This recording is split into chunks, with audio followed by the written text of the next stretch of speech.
Shalom.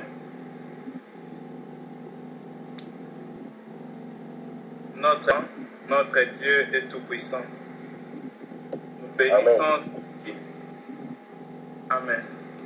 Nous bénissons celui qui nous réunit, celui qui nous a aimés.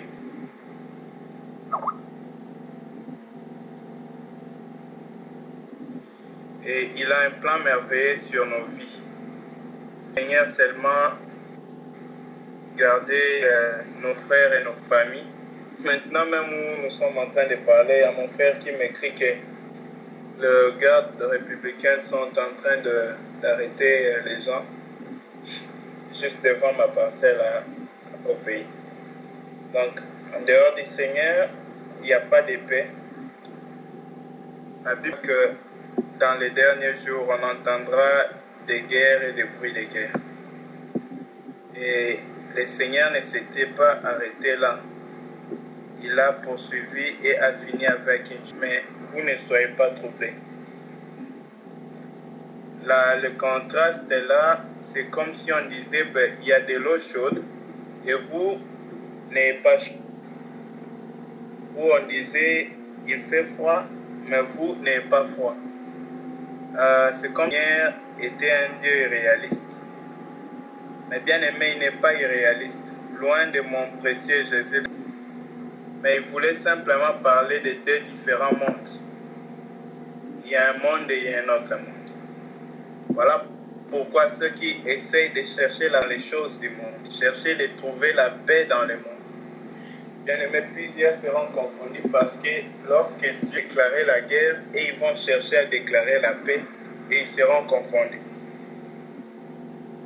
La paix que Jésus a promis aux chrétiens, ce n'est pas la paix extérieure, c'est la paix intérieure.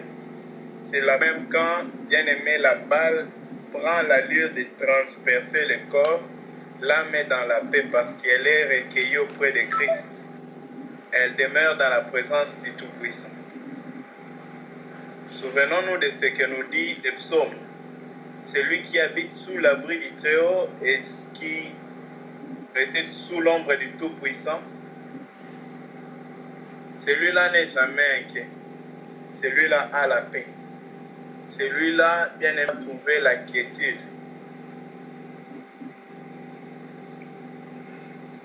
Nous bénissons le Seigneur pour le message merveilleux que nous écoutons sur la croix. Mais bien aimé, le Seigneur nous a tant aimés qu'il nous dispose de sa parole ainsi, afin de nous édifier, de nous faire asseoir dans la vérité. Nous voulons continuer de parler aujourd'hui dans cette même allure, toujours touchant la croix.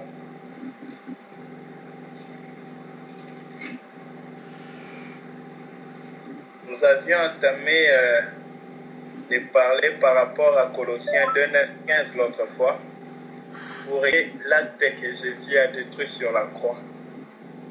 Nous voulons continuer de parler de cet acte.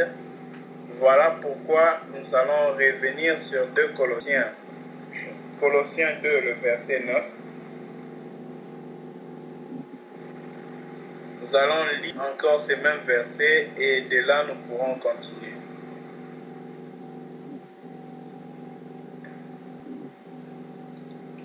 Donc, comme notre sous-thème d'aujourd'hui, ça sera l'acte que Christ a détruit en clouant sur la croix.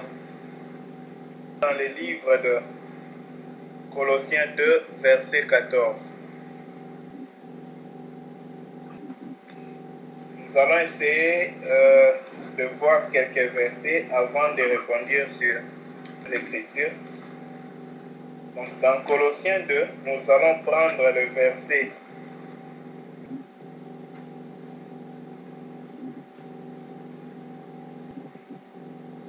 12, 13, 14, 15. Et nous allons nous arrêter là pour aujourd'hui. Donc, nous allons prendre verset 12, 13, 14 et 15. Jésus-Christ. Ayant donc enseveli avec lui par le baptême, vous êtes aussi ressuscités avec lui par la foi en la puissance qu'il a ressuscité des morts. Vous qui étiez morts par vos offenses et par l'incirconcision de votre chair, il vous a rendu à la vie avec lui, en nous faisant grâce pour toutes nos offenses. Il a effacé l'acte dont les ordonnances nous condamnaient et subsistait contre nous, et il a le gloire à la croix. Il a dépouillé les dominations, autorités et les a livrées publiquement en spectacle en triomphant d'elles par la croix. Bien-aimés, ici, l'Écriture, on nous parle assez réellement sur la croix. Beaucoup de gens sur la croix ont vu injuste. Mais quand l'apôtre Paul a vu la croix, lui n'a pas vu un juste mourir. Mais il a vu des puissances et des autorités en train d'être dépouillées. Ah, bien aimé, deux personnes peuvent regarder un même fait, mais chacun pourra voir quelque chose de différent. Le problème pour voir, bien aimé, dépend de quelle position tu te trouves. Voilà pour des fois, toi, tu regardes un pécheur, ou moi, je regarde un pécheur, je souhaite sa mort. Je désire que le mal lui arrive. On apprend celui qui est 6 millions d'habitants. Ça vient, pourquoi Dieu les laisse vivre longtemps? Pourquoi ne pas l'enlever lui et garder les humains qui... Mais Dieu ne voit pas comme toi et moi, frère. Dieu ne pense pas.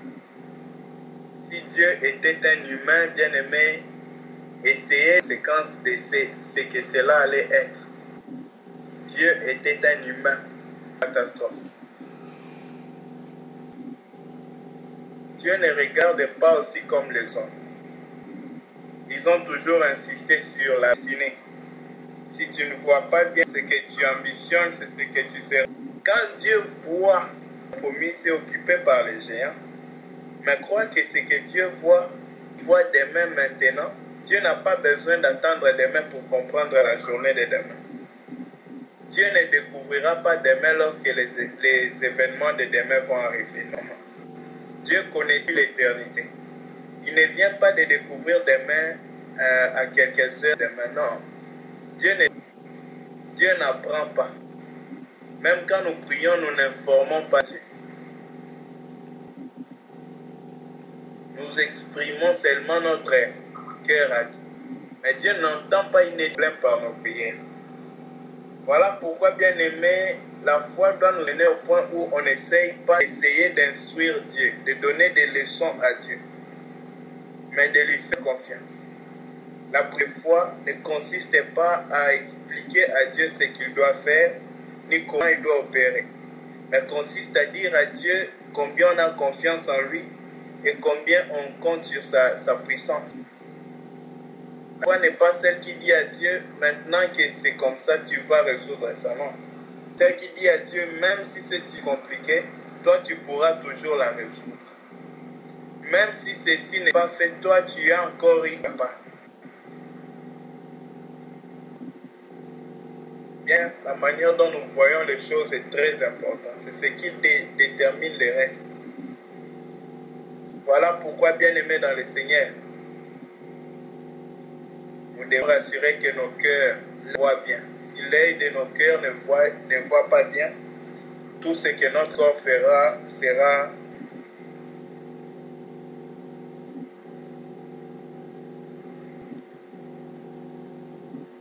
regarde un pécheur, il le voit comme un malheureux. Mais comme un pécheur, il cherche à le condamner. Mais tu peux taper un pauvre, un malheureux, non. Tu as pitié d'un pauvre. Sais-tu pourquoi on n'a pas pitié des pécheurs? Bien aimé, c'est parce qu'ils sont malheureux, ils sont misérables. L'apôtre Paul te dira que misérable, qui me délivrera du péché, de la mort? Le Seigneur. Celui qui dépend du péché est réellement misérable. Et quand même que toi et moi nous dépendons du péché, nous n'avons pas un homme meilleur que celui-ci, un homme misérable. Christ sur la croix n'est pas venu pour ça, il est venu pour les misérables. Voilà pourquoi, bien aimé, quand il rencontrait des chefs, il pensait qu'ils étaient en bonne santé. Christ leur a dit, malheureusement pour vous, être en bonne santé est une mauvaise chose. Pas venir pour ceux qui sont en bonne santé. Il dit le médecin, pas pour ceux qui sont en santé. Le médecin vient pour ceux qui sont malades. Le médecin vient pour ceux qui ont un besoin. Le médecin vient pour ceux qui ont faim et la justice. Ce médecin de Jésus vient pour ceux-là uniquement. Voilà pourquoi dans Jean, si quelqu'un a soif, il vient et qu'il boive de l'eau bien-aimée des vies.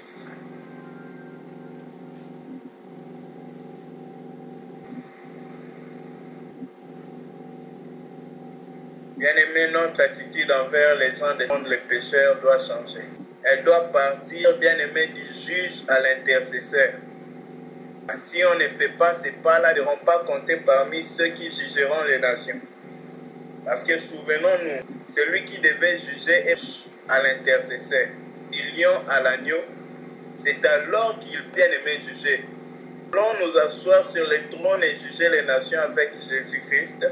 Nous devons partir du juge, de celui qui condamne à celui qui intercède, de celui qui déclare à celui qui bien aimé se tient comme Moïse pour dire si tu tues ces peuples, efface mon nom dans le livre. Aujourd'hui dans l'église, je crains, je m'inquiète qu'il y ait beaucoup plus de gens qui accusent que ceux qui intercèdent. L'esprit de Christ intercède. L'esprit de certains accuse. Quand je dis certains, je mets bien entre guillemets. Le souci est de savoir où sommes-nous bien-aimés. Nous ne sommes plus dans le temps d'Abel. Parce que Abel, les justes Abel, son sang ne réclamait pas le pardon pour Caïn, mais son vengeance. Mais le sang de Christ réclamait le pardon pour ceux qui l'ont crucifié. Les d'Étienne réclamaient le pardon. Notre thème de ce jour, mais Dieu permet qu'on touche certaines choses dans un but dedans. Travaillons l'attitude de nos cœurs. Un chrétien, c'est celui qui libère les autres de son cœur immédiatement. Le Seigneur Dieu traite agit envers nous autant que nous agissons envers nos semblables. Dieu te soit favorable, miséricordieux. Si tu veux que Dieu soit lent à la colère envers toi, sois lent à la colère envers les autres. Sois miséricordieux envers les autres. Sois plein de compassion envers les autres. Le Seigneur aura toujours compassion. Bien-aimé, le juge dont il s'agit dans l'évangile, le Seigneur ne voulait pas parler d'un juge quelconque de ce monde. Il voulait parler de lui-même, qui est bien-aimé accordé à le pardon ou encore la tolérance pour cette. Celui-là est parti pour étrangler son semblable, parce que son semblable lui devait. Il va dire, bon, comme toi tu as étranglé, l'autre va en prison pour la vie.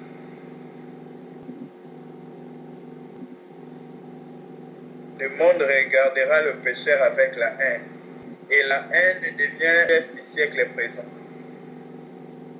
Mais nous, enfants de Dieu, notre richesse, c'est la miséricorde et le pardon. Notre richesse, c'est la compassion. Notre richesse, c'est la bonté.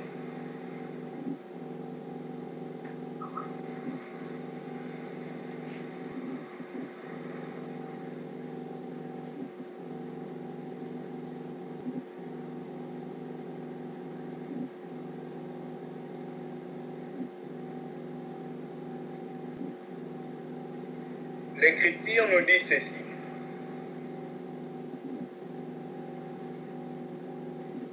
Il faut être enseveli avec Christ au travers du baptême.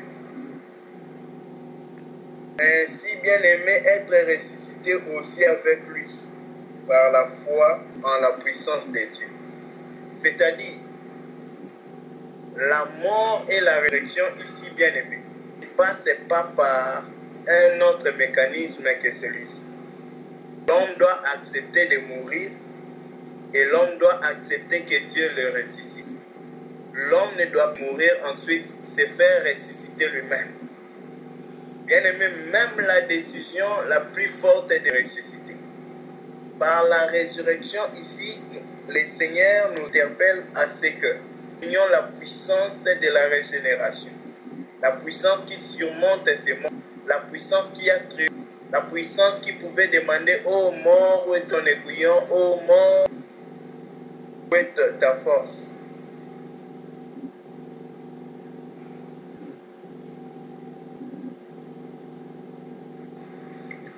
Bien-aimé, c'est ça le être prêt à accepter, bien-aimé, de mourir avec Christ, d'être enseveli. Ensuite, bien-aimé, étant mort enseveli, sur la puissance de Dieu, croire en la puissance de Dieu pour notre résurrection. Sans cela, nous n'y parviendrons pas.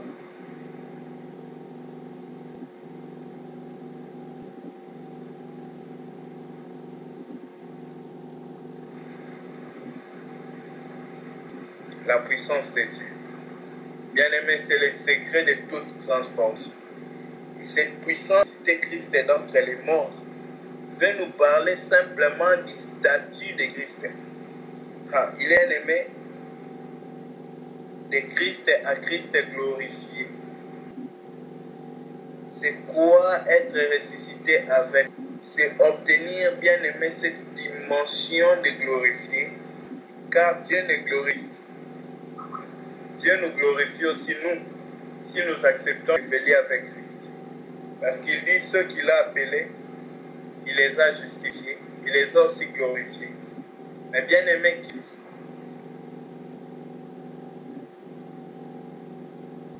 ceux qui ont accepté que lui les justifie. Or Dieu ne justifie pas par un autre que Christ. Bien aimé, la victoire sur le péché ne vient pas par un humain, ne vient pas par une décision humaine. Ce n'est pas le jour où tu dis moi non au péché. Le jour où tu dis non au péché, c'est le premier jour où tu vas pécher. Non pas par le péché tout puissant, mais parce qu'on ne triomphe pas du péché par soi-même. Il n'y a aucune décision personnelle d'un humain qui peut finir la puissance. La seule force qui étouffera le péché en toi, bien-aimé, c'est la puissance de la résurrection de Christ. C'est là qui a pris Lazare et l'a ramené à la vie. Qui peut me prendre de la vie du péché, me ressusciter, me donner la vie, c'est-à-dire la vie de Christ. Quand on parle, ce n'est pas une autre vie, c'est la vie de Christ.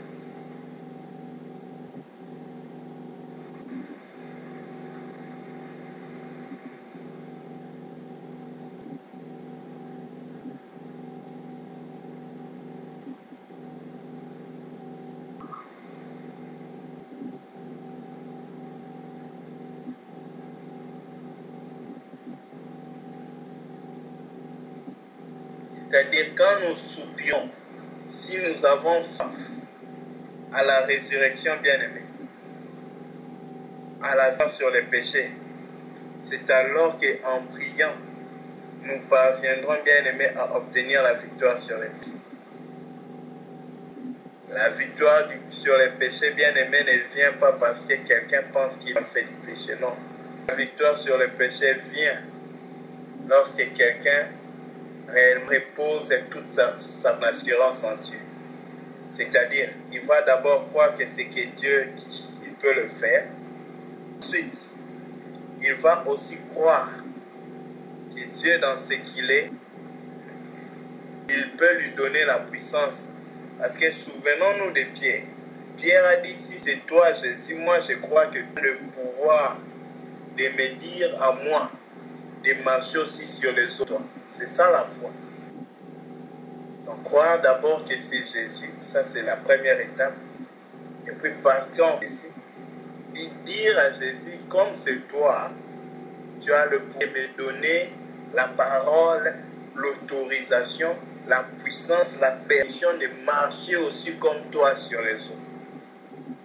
Marcher sur le monde. C'est comme ça que la victoire sur les péchés vient. Dès que quelqu'un s'appuie sur Dieu, sur sa parole et sur Dieu seul, sans référence à rien d'autre. Remarquez que Pierre était en train de sauter tant qu'il ne s'appuyait que sur la parole de Jésus.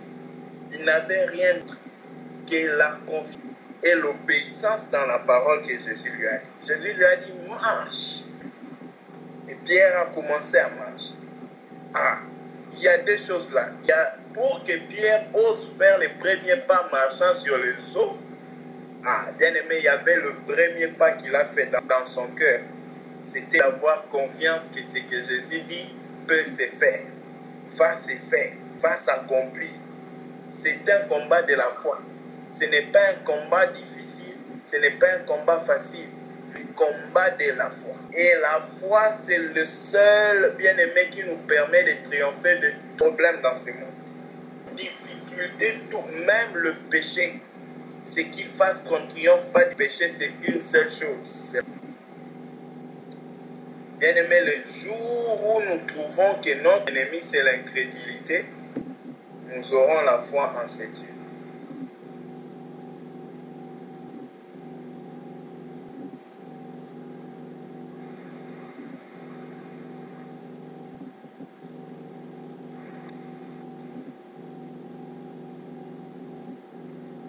Voilà pour mon bien-aimé.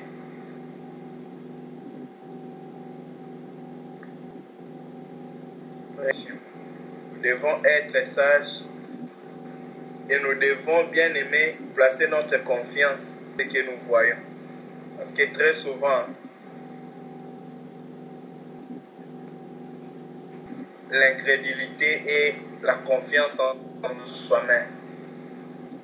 Quand Dieu voulait la foi, il n'a pas commencé par dire à l'homme, mets ta confiance en Dieu. Non. Il a dit, ne sois pas de tes propres yeux. J'aime bien ces choses. Mais allons-y un peu dans Proverbe. Proverbe.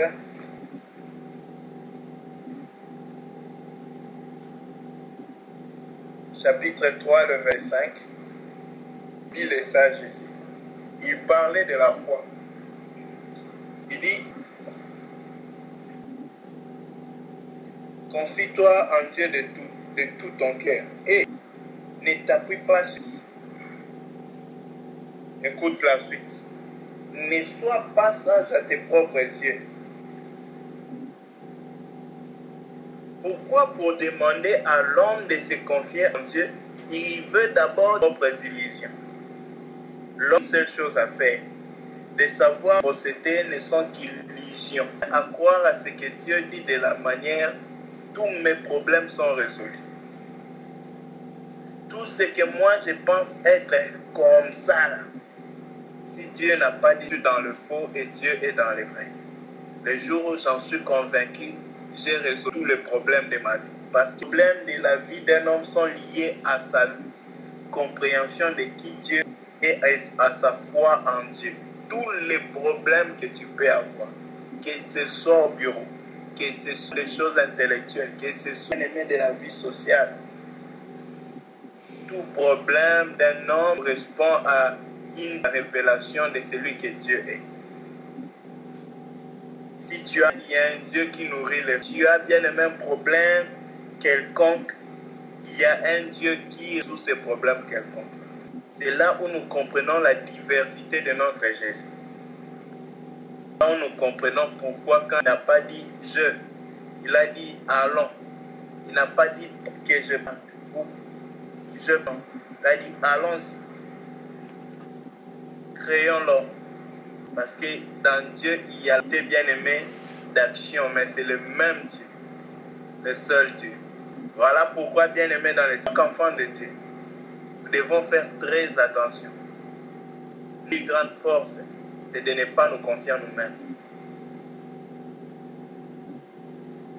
Pour exercer la puissance de la résurrection, nous devons croire en cette puissance.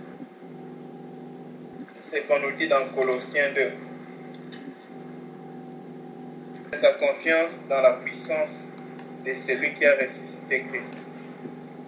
Colossiens 2 nous dit: vous êtes aussi ressuscités avec lui, puissance de Dieu. Il a ressuscité. Continuons. Vous qui étiez morts par vos offenses et par l'incirconcision de votre chair. Bien-aimés, quand Christ vient dans nos vies, il n'est pas un Dieu qui vient pour régler nos problèmes à venir. Tous les amis qu'on rencontre viennent pour nous aider.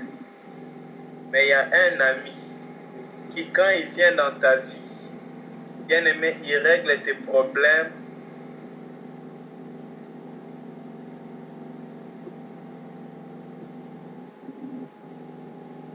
Il vient fixer d'abord tes problèmes.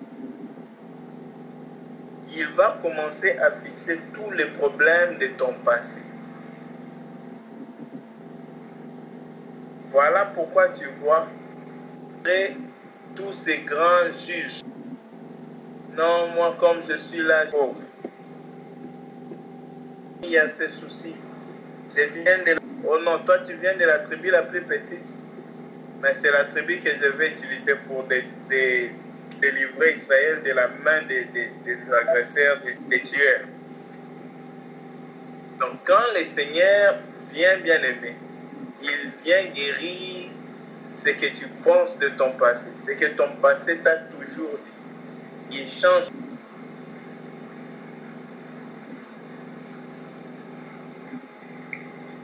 On nous dit, il a effacé l'acte dont les ordonnances nous condamnaient et qui subsistent contre nous.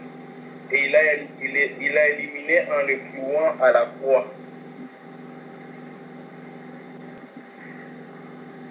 Je pense qu'on l'a expliqué l'autre fois. Jésus est venu condamner l'acte. L'acte qui nous condamnait, bien-aimé, c'est la loi du péché. La loi du péché, bien-aimé, a un seul terrain où elle agit. Elle a une seule république, c'est la chair. Notre chair dans laquelle elle est dominée, c'est là où Dieu est venu mettre fin à toutes choses. C'est dans cette même venu condamner les péchés. Et c'est dans cette chair que Dieu nous donnait la victoire. Voilà pourquoi, enfant de Dieu, il est notre part. Il est de notre part de pouvoir assurer que cet acte a réellement été crucifié, condamné, anéanti à la croix. Jésus l'a condamné. Mais c'est de notre part de cette condamnation.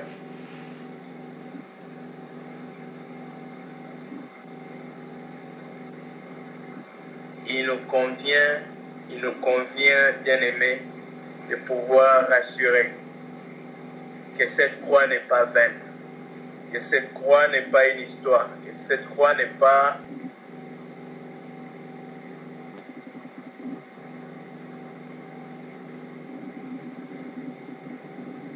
Il nous convient de valoriser cette croix, de donner, bien-aimés, du poids et de la valeur à cette croix. Car cette croix, bien-aimée, est le secret de notre victoire et de notre force.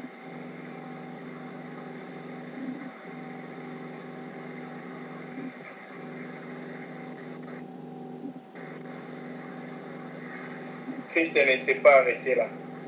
Il a dépouillé les dominations, l'autorité, les a livrés spectacle en triomphant d'elle par la croix. Les dominations, les autorités, c'était quoi en réalité?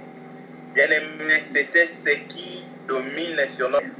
Les désirs, l'envie de faire le mal, la puissance de faire le mal. Christ a triomphé du mal sur la croix, de toutes ces choses.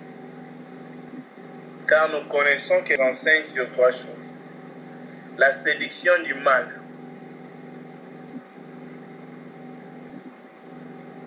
La Bible nous parle du plaisir du péché, la séduction du péché, bien-aimé, le désir du péché.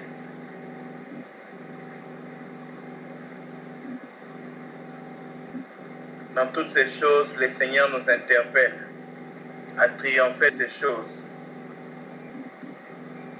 et à demeurer dans sa victoire. Nous devons nous arrêter là pour aujourd'hui. Que le Seigneur nous bénisse et qu'il nous aide, bien-aimés, à expérimenter ces choses comme lui, il dans nos vies. Qu'il nous aide à faire de ces choses pas des paroles, réalités dans nos vies. Que son esprit qui a ressuscité Christ d'entre nous puisse ressusciter nos cœurs et nos corps mortels afin de vivre la vie qui est dans nos membres, manifester la vie de Christ. Que Dieu nous bénisse.